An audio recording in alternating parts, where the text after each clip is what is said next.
Don't trust atoms, they make up everything. Hello fellow Wranglers and welcome to day one of Nuclear Physics Week. Today we are talking about the fundamental building block of the universe, and that is the atom. The name atom itself comes from the Greek meaning indivisible, which has since been proven wrong, and they live here on the periodic table. Atoms themselves are made up of two main parts, the nucleus and the orbiting electrons. Nuclear physics, what we're talking about this week, concerns anything to do with the central bit, the nucleus. Atoms are normally shown in diagrams that look a lot like this one. However, these have since been proven to be a little bit outdated. Scientists now think that atoms look something like this, or if you're masochistic enough, this. However, something like this is perfectly fine for what we need at the moment. As you may remember from school, the nucleus is made up of two main particles.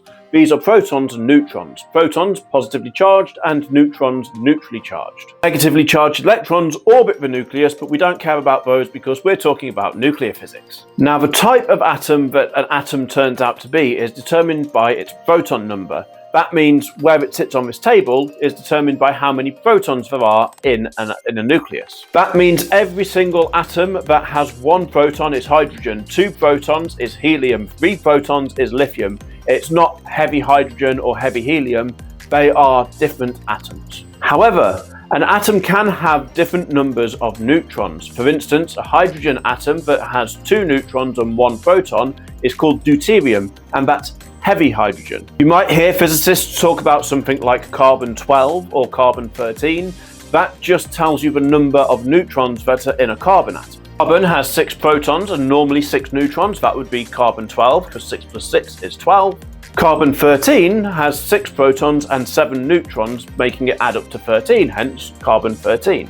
Scientists call these variations of atomic sizes isotopes, and that word is going to come up a lot in the rest of the week, which is why we're starting with it today. I have got a whole week of nuclear physics planned for you, so please like and follow so that you don't miss any. Comment your questions or topics you want me to talk about next week. Always, until next time, I have been Dr. Alex Foden, the Science Wrangler, and I shall see you one of these days.